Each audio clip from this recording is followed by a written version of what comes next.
On poursuit notre série à la croisée des chemins et aujourd'hui, on va parler d'une rencontre à réveiller les morts.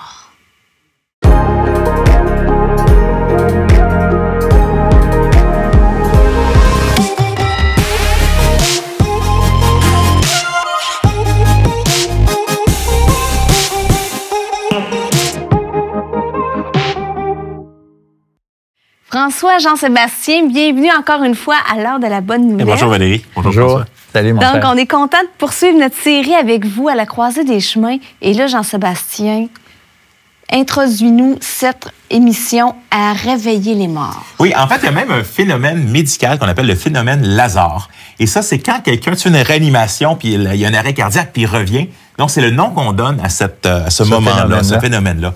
Pourquoi? Mais ça nous vient de la Bible. Parce on va souvent parler de la résurrection de Jésus, mais il y a eu plusieurs autres résurrections que Jésus a fait dans son ministère. Et on va regarder la plus populaire ou la plus connue d'entre elles, qui est celle de son ami Lazare.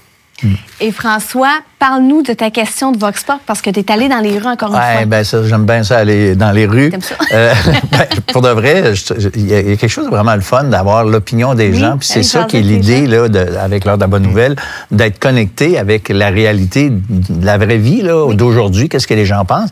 Et là, j'ai posé la question, si Dieu existe, ben comment pourrait-il nous parler? Comment pourrait-il s'adresser à nous? On regarde ça ensemble. C'est dur comme question. C'est une grande question, ça. J'ai du mal à me projeter dans la question, là. J'ai envie de dire peut-être des signes. Envoyer un texto. Dans le retrait, dans le silence. Il peut nous parler généralement pas des songes. Le message, il passe par les gens. On dit par obligeance, par loi, par écrit, il faut qu'il passe par l'homme. Mais en même temps, l'homme est Dieu. Je ne sais pas si Dieu existe, mais s'il est décédé, il aurait dû envoyer son frère. Manifestation. Il faudrait qu'il fasse quelque chose d'un peu extraordinaire, qui sorte d'ordinaire. Voilà, il faut qu'on ait justement l'impression que ça vient d'ailleurs que notre monde habituel. Quelque chose de clair et concret pour tout le monde et qui ne puisse pas avoir de réponse A ou B, juste une réponse. Je crois au message des nuages. Je trouve que c'est peut-être un peu fou, là, mais tu sais, s'il y a un message à faire passer, tu le fais passer au travers des autres, tu le fais passer... T'sais, trouver Jésus dans ta toast, c'est quand même c'est palpitant, là. Donc, les gens s'attendent à quelque chose d'extraordinaire. Bien, surtout, la dernière, là, c'était quelque chose de clair. Puis honnêtement, on a de la misère à penser que Dieu s'est vraiment révélé. On pense que Dieu ne s'est pas révélé. OK? Tu sais, je veux dire, on croit pas à ça. T'sais, pas dans le sens qu'on y croit pas, dans le sens qu'on va pas dire « j'y crois pas », mais on pense que ça se peut pas, que Dieu, on est déconnecté de Dieu. Mais pour de vrai, là, c'est faux. Dieu s'est révélé, puis une des choses dans laquelle Dieu s'est révélé, selon la Bible, le psaume 19, entre autres, les cieux racontent la gloire de Dieu et l'étendue manifeste l'œuvre de ses mains. Alors, si on regarde déjà juste la création qui nous entoure, c'est déjà un témoignage de ce qu'est Dieu, la gloire de Dieu. Et l'apôtre Paul, dans l'Épître aux Romains, lui va ajouter que à cause de cette révélation-là, si on n'en tient pas compte, on est inexcusable. Une des choses que je trouve intéressante dans Vox Pop, c'est rare qu'ils sont pas mal tous d'accord. Puis là, ils ont pas mal tout dit, soit, il faut que je pense, parce que faut que je pense à quelque chose qui fait du sens ou qui est assez grand pour prouver ça. Mais ils ont fini par dire, il faut que ce soit assez évident. Faut pas qu'il y ait trop de doutes. Fait que c'est quand même intéressant de dire, OK, mais ça serait quoi un événement ou un signe comme ça?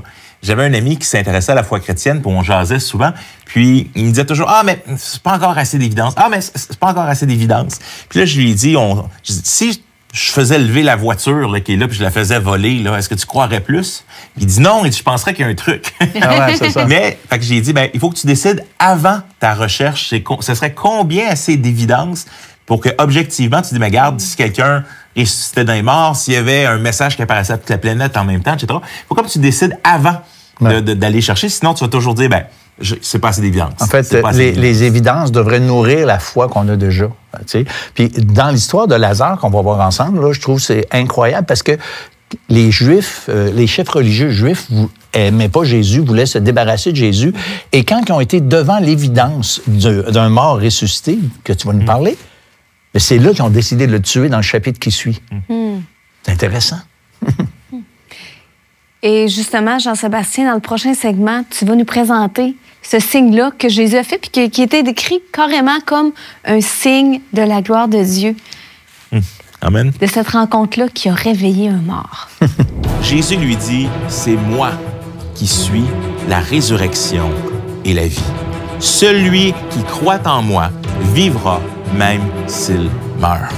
Et toute personne qui vit et croit en moi ne mourra jamais. » C'est intéressant, hein? Devant le même miracle, devant la même évidence, les gens vont avoir des réactions différentes. Il y en a beaucoup qui vont croire, on n'a jamais vu ça de toute l'histoire de l'humanité, un mort qui revient après 4 jours. Et d'autres vont dire, hey, c'est un faux prophète, c'est un tout croche. Ils vont même tenter de mettre Jésus à mort à partir de ce moment-là, comme on le voit dans le reste de l'Évangile. Alors, quand on dit qu'il faut une évidence extraordinaire, vous avez des questions ou des commentaires sur ce que vous venez d'entendre? Contactez-nous par téléphone ou réagissez sur les médias sociaux.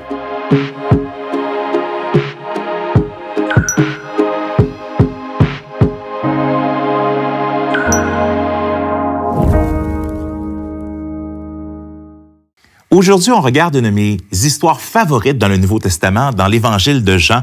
C'est une des plus longues histoires où on a un bloc qui raconte cette même histoire, mais c'est une des histoires les plus importantes dans l'Évangile. On y va ensemble. Il y avait un homme malade. C'était Lazare de Béthanie, le village de Marie et de sa sœur Marthe. Marie était celle qui versa du parfum sur les pieds du Seigneur et qui les essuya avec ses cheveux. C'était son frère Lazare qui était malade. Les sœurs envoyèrent dire à Jésus, « Seigneur, celui que tu aimes est malade. » À cette nouvelle, Jésus dit, « Cette maladie n'aboutira pas à la mort, mais elle servira à la gloire de Dieu, afin qu'à travers elle, la gloire du Fils de Dieu soit révélée. » Alors, à ce moment-ci, on a les gens qui sont envoyés, qui reviennent probablement avec les nouvelles. Jésus va venir, puis il y a une attente que Jésus va faire quelque chose pour Lazare qui est malade. Or, Jésus aimait Marthe, sa sœur, et Lazare. Donc, c'est des amis proches de Jésus. Probablement que Lazare était un de ses meilleurs amis, bien sûr, à l'extérieur de ses disciples. Quand il lui apprit que Lazare était malade, il resta encore 2 jours à l'endroit où il était. Puis là, déjà, on est surpris. Parce que, OK, alors si je reçois un appel que ma mère est malade, est tombée, est à l'hôpital, je vais pas dire, bon, il l'entendit et il reste encore 2 jours à l'endroit où il était. Tu dis, mais voyons pourquoi Jésus prend 2 jours pour s'y rendre. Puis ce qu'on va voir même plus tard, un peu dans le texte, c'est qu'il va arriver beaucoup de jours, parce que probablement la distance pour se rendre était aussi quelques jours de marche. Alors, après ces 2 jours, il dit à ses disciples, « Retournons en Judée. » Les disciples lui dirent, « Maître, tout récemment, les Juifs cherchaient à te faire lapider et tu retournes là-bas. » Donc, Jésus est recherché à quelque part par les autorités parce que beaucoup de gens croient en lui. Et il va dire, « Oui. » Jésus répondit, « N'y a-t-il pas 12 heures de jour? Si quelqu'un marche pendant le jour, il ne trébuche pas parce qu'il voit la lumière de ce monde. Mais si quelqu'un marche pendant la nuit, il trébuche parce que la lumière n'est pas en lui. » En voulant dire, écoute, on le voit au début de l'Évangile de Jean, il dit, « La lumière est venue dans le monde, mais le monde ne l'a pas reconnue. » Jésus est en train de dire, regarde, c'est pas grave, c'est là qu'on y va, on doit briller, on doit aller, on a quelque chose à faire là. Après ces paroles, il leur dit, « Notre ami Lazare s'est endormi, mais je vais aller le réveiller. » Les disciples lui dirent, « Seigneur, s'il s'est endormi, il sera guéri. » Mais en fait, Jésus avait parlé de la mort de Lazare, mais ils crurent qu'il parlait de l'assoupissement du sommeil. Le Nouveau Testament va souvent parler des gens qui sont morts comme ils se sont endormis. Fait qu'ici, les disciples ne comprennent pas exactement qu'est-ce que Jésus veut dire. Alors Jésus leur dit, alors ouvertement, « Les gars, Lazare, il est mort. » Et ce que je trouve aussi intéressant dans le Nouveau Testament, c'est qu'on a des personnages plus grands que nature, qui ont des grands défauts, qui sont pas mis sous la meilleure des lumières. On a vraiment un témoignage intéressant parce que une fois que Jésus dit Lazare est mort, on va voir un des disciples qui va s'exclamer.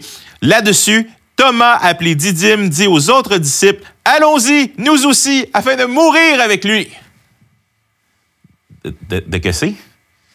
Thomas, comment ça aller mourir avec lui? Jésus ne semble pas reprendre, on n'a pas tous les détails, mais Jésus et ses disciples partent pour Béthanie. À son arrivée, Jésus trouva que Lazare était depuis 4 jours déjà dans le tombeau.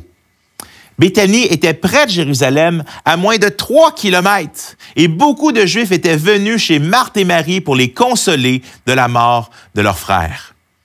Lorsque Marthe apprit que Jésus arrivait, elle alla à sa rencontre, tandis que Marie, sa sœur, reste assise à la maison. Marthe va dire à Jésus, « Seigneur, si tu avais été ici, mon frère, il ne serait pas mort. » Donc, il y a un reproche très ouvert ici fait à Jésus. « Cependant, même maintenant, je sais que tout ce que tu demanderas à Dieu, Dieu te l'accordera. » Il dit, t'es pas venu à temps, je sais quand même que tu, on va dire un peu plus tard que tu es le Fils de Dieu, mais Jésus lui dit, ton frère ressuscitera.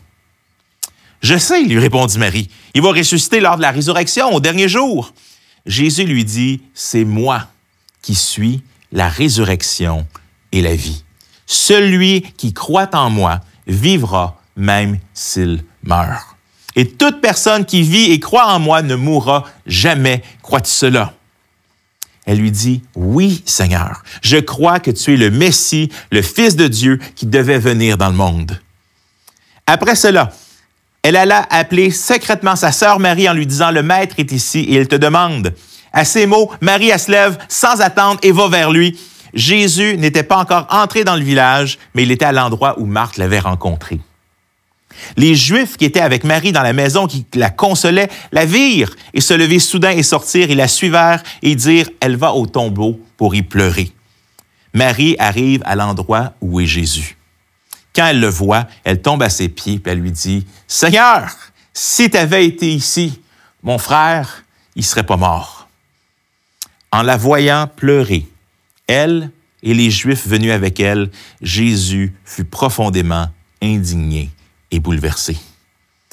C'est intéressant, c'est que Jésus, le créateur de la vie, est profondément attristé par la mort de son ami Lazare. La mort qui est un des ennemis que Jésus va venir pour vaincre. Jésus, devant la mort, aussi est triste. Il va poser la question, « Où l'avez-vous mis? » « Seigneur, lui répondit-on, viens et tu verras. » Jésus pleura. C'est le plus petit verset de toute la Bible. Jésus pleura.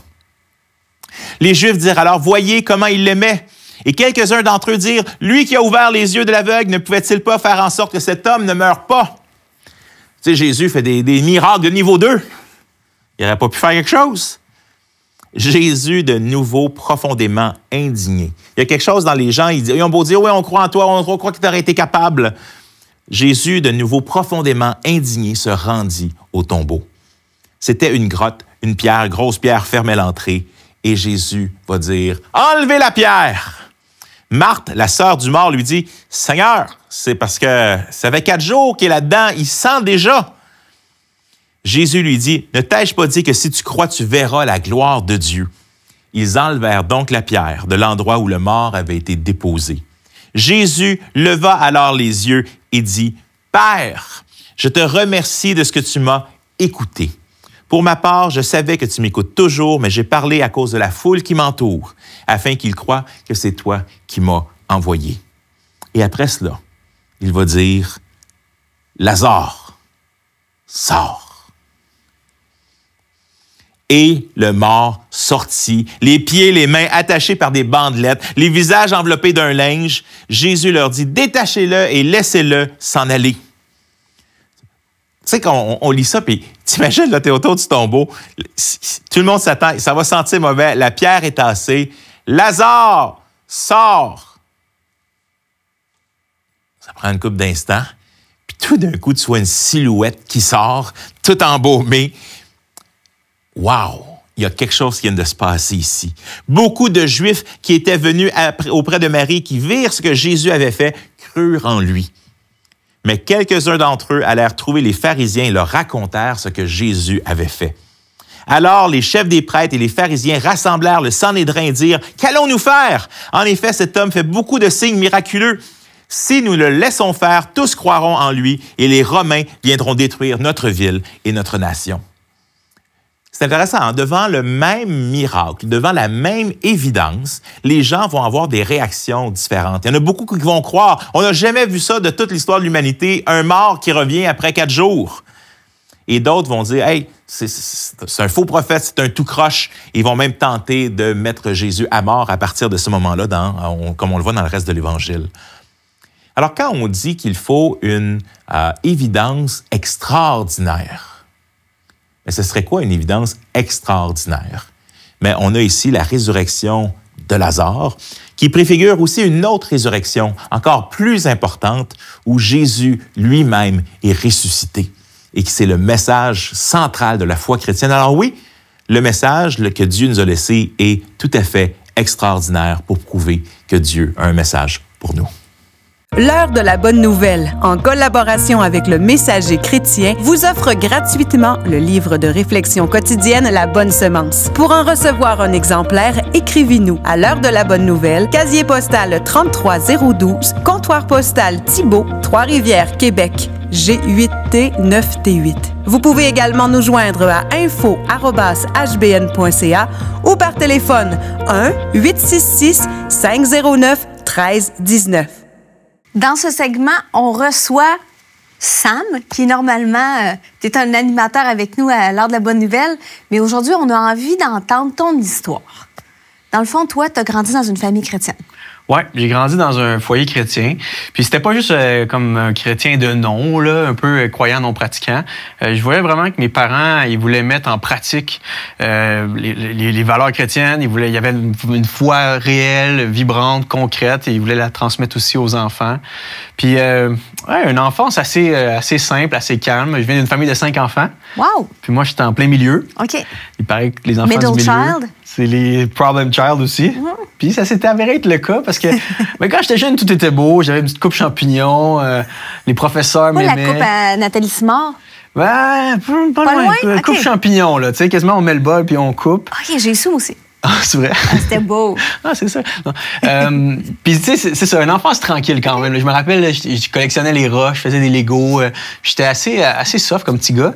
Mais à l'âge de 11-12 ans, j'ai eu une poussée de croissance et je suis devenu quasiment aussi grand que je le suis présentement. Je suis pas très grand, mais à 11 ans, ouais, c'est quand même grand. Oui. Et là, j'allais à une école à Montréal et soudainement, j'ai comme réalisé le pouvoir que je pouvais avoir sur les gens en m'imposant. J'ai commencé à intimider, commencé à bousculer. C'est comme s'il y avait soudainement... Je vivais dans un beau petit foyer protégé en quelque sorte, et j'en suis reconnaissant pour ça. Mais là, je découvrais la vraie vie, là, le monde dans toute sa laideur. Okay. Et le problème, c'est que ça a commencé comme à m'attirer. J'ai commencé à avoir une sexualité débridée. En 5e année, j'allais frencher ma blonde dans les toilettes. Puis je devenais comme... esclave de cette sexualité-là. D'un autre côté, je commençais à devenir violent dans le cours d'école, colérique. Et quand je suis arrivé au secondaire, les choses ont juste explosé. On a déménagé à Laval, puis plus de gangs de rue, plus ça brossait encore plus. Et moi, ben, je me suis pitché à fond là-dedans. On se fait dire comme, fais ta place, puis bâtis ton propre royaume, puis parfait. Moi, je vais vivre selon les standards du monde, puis s'il faut que j'en bouscule 2-3... Mais je voyais à travers ça que, par contre, ça venait jouer sur qui j'étais à l'intérieur. Oui, c'est ça. T'avais-tu un combat par rapport à ce qui était enseigné dans ta famille, puis la façon que t'agissais? Comment tu vivais ça dedans? Il y avait un énorme combat intérieurement que j'avais, parce que j'avais beau mettre le petit masque quand je revenais à la maison, parce que je savais que ça passerait pas telle sorte de vocabulaire ou telle action violente. Okay. Mais le vrai moi finissait toujours par ressortir. Puis les niaiseries que je faisais à l'école, la méchanceté que je mettais en avant, ben, finissait par avoir des impacts au foyer. Puis, je me rappelle m'être battu avec mon père. Je me rappelle avoir craché sur mes sœurs, avoir intimidé mon petit frère. Ça fait pas de sens. De ce que je connais de toi, là, ça n'a pas rapport. Vraiment agressif, colérique. Pour vrai, j'étais comme un jeune homme livré à lui-même. OK. Puis c'est comme si tout le meilleur de ma personnalité était renversé format négatif. Puis j'étais vraiment, là, en fait, j'étais dans une spirale destructrice de mort, tout simplement. De mort spirituelle qui se traduisait dans toutes sortes d'actions niaiseuses. Mais moi, dans mon fort intérieur, j'étais en train de devenir le king, là. Dans mon petit panthéon de jeune ado, 13-14 ans, qui court après les filles, qui fait du sport. Moi, on me dit, c'est ça la vie. Ben parfait, je vais aller au top, là, tu sais. Mais j'étais malheureux. T'étais malheureux?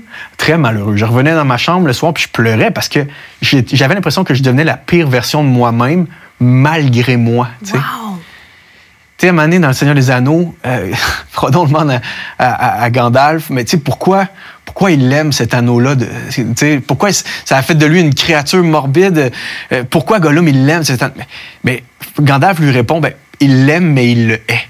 Et c'est la relation que j'avais avec mon péché, c'est que j'aimais être le roi, j'aimais avoir ce sentiment-là de puissance sur les gens, de contrôle, d'intimidation, de force, de supériorité, mais j'haïssais les résultats que ça avait dans mon fort intérieur, tu sais. Puis qu'est-ce qui t'a amené à avoir un changement? Parce que là, moi, je te regarde aujourd'hui, on se connaît un peu de plus en plus depuis qu'on collabore ensemble, puis ça n'a rien à voir avec ce que tu es aujourd'hui. Ouais. Ce qui est étonnant dans mon histoire, c'est que les choses se sont vraiment passées au sein de ma famille. J'avais une maman, mais aussi un entourage qui croyait profondément dans les vérités de la bonne nouvelle de Jésus. Ils croyaient que malgré la mort qui peut prendre place dans l'âme de quelqu'un, Dieu est assez fort pour ressusciter des perdus comme moi. Et ma mère avait la profonde conviction, mon gars, il est dans la marde, ça va pas sa vie, mais si Jésus est sorti vivant de ce tombeau-là grâce à la puissance du Saint-Esprit, il y a de quoi qui peut arriver avec mon gars. Et là, ce qui est fascinant, c'est qu'il y avait des gens à l'école, il y avait des professeurs, directeurs qui disaient, votre gars, ça va devenir un délinquant, là, on a peut-être 14-15 ans, votre gars, ça va devenir un délinquant, madame, je vous avertis tout de suite, il n'y a pas trop d'attente, il finira pas le secondaire, et on voit bien avec qui il se tient. À un moment donné, on demandait à ma mère, est-ce que la police pourrait suivre votre gars parce que ça devient trop n'importe quoi dans la cour d'école. Pauvre cœur de maman. Ouais. Mais ma mère avait une foi profonde. Elle se disait, Dieu va intervenir. Elle faisait des réunions de prière clandestines. Parce qu'il n'aurait pas fallu que je le sache. Mais elle priait, puis elle criait à Dieu, comme de faire de quoi avec moi. Puis je recevais la grâce chez nous. Ce qui était fou, c'est qu'à l'école, je recevais œil pour œil, dent pour dent. Je faisais quelque chose de mauvais, j'avais une conséquence directe.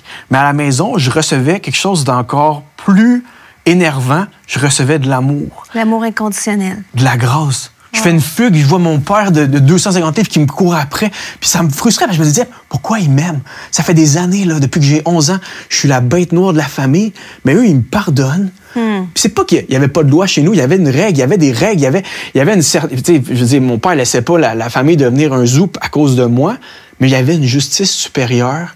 J'étais aimé. Puis ça, là, pour vrai, dans ce temps-là, je m'en foutais de Jésus. Jésus, Marie, Joseph, ça, c'est vos affaires. Moi, je vais vous montrer c'est qui le Dieu de la maison, papa, maman. Mais quand ils m'aimaient comme ça, là, ça venait me chercher. Là, puis honnêtement, ils m'ont piégé dans l'amour. C'est de leur faute, parce qu'il est arrivé un incident à l'âge de 16 ans. Là, j'étais au summum de ma folie. Ma mère me refuse d'avoir un scooter. Parfait, maman. Pousse ma mère d'un élan de folie au summum de mon agressivité, pousse ma mère sur le comptoir de cuisine. Ma mère s'en va à l'urgence, se casse 2 côtes, passe proche de mourir. Elle n'a qu'une prière dans son cœur. Seigneur, permets que je ne meure pas parce que mon gars s'en remettra pas. Elle revient à la maison et moi, de ma folie, je vais en haut pour lui demander pardon. Je monte, j'étais toujours isolé dans ma chambre. Là, je monte en haut pour aller m'excuser. Et ma mère, j'ai même pas le temps d'ouvrir la bouche. Elle me dit, Sam, je t'aime, je te pardonne. Moi, si j'étais morte, je sais où je m'en vais. Toi, je suis pas sûr que tu sais où est-ce que tu t'en vas. Boum! L'amour de Jésus, mais tu sais, je pouvais pas rester de glace par rapport à ça. Je voyais toute la puissance de la croix, puis quelques mois après ça, sur mon divan rouge, je réalisais les 2 plus grandes vérités de ma vie. Puis j'étais un pécheur crotté, mais Jésus est mort pour moi. Wow! Quel beau témoignage! Et l'amour, les prières d'un parent. La puissance qui se cache derrière ça. Merci, Sam. Vous avez des questions ou des commentaires sur ce que vous venez d'entendre? Contactez-nous par téléphone ou réagissez sur les médias sociaux.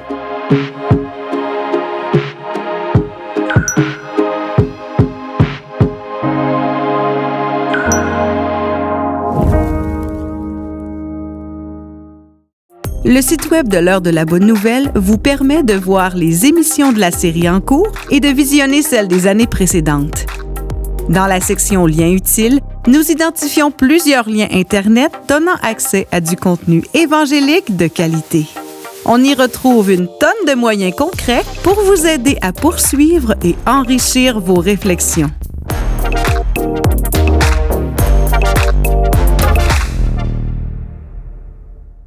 Donc, Jean-Sébastien, après avoir entendu le témoignage de Samuel qui est touchant, puis qu'on voit un peu, on peut faire le parallèle avec notre histoire de Lazare, qui a eu une résurrection, mais plus une résurrection spirituelle. Mais je pense que c'est comme dans le Vox Pop, une des choses qui était intéressante, c'est qu'ils étaient tous d'accord qu'il faudrait un signe extraordinaire. Mais Dieu nous a donné plein. Tu as parlé de la création, la nature. Je pense que Sam en est un autre aussi, parce que ça fait partie de combien de témoignages de vie transformée. Peu importe combien loin tu étais. En Isaïe, ça dit « Le bras de l'Éternel n'est pas trop court pour sauver, ni son oreille trop dure pour t'entendre. » D'arriver avec la plus grande des évidences, qui est la résurrection de Jésus, et même celle de Lazare, bien, à un moment donné, c'est qu'est-ce que tu vas faire devant l'évidence? Tu sais, il y avait, dans l'autre chapitre, c'est pour ça que je disais c'est une longue histoire, mais dans l'autre chapitre d'après, on lit ceci, 2 courts versets. « Une foule de Juifs apprirent que Jésus était à Béthanie. Ils y vinrent non seulement à cause de lui, mais aussi pour voir Lazare qui l'avait ressuscité. Les chefs des prêtres décidèrent de faire mourir aussi Lazare. » Parce que beaucoup de Juifs les quittaient et croyaient en Jésus à cause de lui. Fait que dans le fond, des fois, on veut supprimer l'évidence. Je pense que c'est ce qu'on fait. On voit la même évidence. Oui. La même évidence pour le Jésus historique, la même évidence pour la résurrection, la même évidence pour la création. Puis, mais on a 2 choix. Est-ce que je suis dans ceux qui font confiance à Jésus ou je suis dans ceux qu'il est dérangeant? On va peut-être pas supprimer nous-mêmes Jésus ou les évidences, mais on voudrait s'en débarrasser. Oui, ben, tout à fait. Moi, je trouve, Valérie, que c'est exactement le même choix. C'est ça, la vérité. C'est que cette foule-là, il y avait plein de monde là, qui était là. Ils ont tous vu et entendu, connu Lazare, su qu'il était mort, qui l'ont vu ressusciter après et tout. Et là, il y a le choix, est-ce que je crois ou je crois pas? Parce que la foi, c'est toujours un pas dans le vide. OK, je peux avoir des évidences, ça d'épais, de documents qui me prouvent quelque chose, mais c'est des documents, je ne l'ai pas vu. Alors, il y a toujours comme un pas de foi à faire, même si moi, je sais que je crois, je sais pourquoi je crois, mais je dois avouer et reconnaître que je crois. Tu sais, il y a comme un petit pas dans le vide. Et chacun d'entre nous, on est invité à faire ce pas dans le vide pour recevoir ce Jésus qui nous aime, qui veut nous pardonner. La preuve de son existence, elle est évidente, mais il s'agit juste de décider, d'accepter que c'est ça la vérité et de partir de là et écouter maintenant ce qu'il a vraiment à nous dire. Mais je pense qu'il y a des gens qui vont se dire, oui, mais comment est-ce que je sais que c'est vraiment arrivé? Puis c'est là que je pense qu'à un moment donné, Dieu nous a pas juste donné Jésus qui est venu ressusciter, mais il y a eu des prophéties des centaines d'années à l'avant qui annonçaient son lieu de naissance, comment il mourrait, la résurrection. Fait qu'il y a un ensemble de preuves et d'évidences qui sont là, qui, tu sais, Dieu va nous dire dans l'Ancien Testament, il faut 2 ou 3 témoins pour valider quelque chose, mais là, il y en a beaucoup de témoins là, mais il y a beaucoup de choses avec les prophéties, avec ce que Jésus a fait, puis avec comme Sam, qu'est-ce que Jésus fait encore aujourd'hui. Mais cette triade-là d'évidence, mais je pense qu'elle est assez pour considérer, peut-être que ça fait du sens. Au fond, ça a l'air vrai. Là. Oui. Bien, merci d'avoir été avec nous encore une fois, Jean-Sébastien, François. Au plaisir. Puis nous, on se retrouve la semaine prochaine pour une autre émission de l'heure de la bonne nouvelle. Quelle réaction est-ce que vous auriez, qu'est-ce que vous diriez à ces gens autour de vous au dernier moment où tu souffres atrocement? Mais c'est là que les paroles de Jésus vont nous surprendre. Les 7 dernières paroles du Christ en croix. Père, pardonne-leur. Ce qui est intéressant avec Jésus, c'est qu'on voit qu'au moment de sa mort, au moment d'une grande souffrance, il pense aux autres, il aime les autres, il prend soin, il s'en remet à Dieu.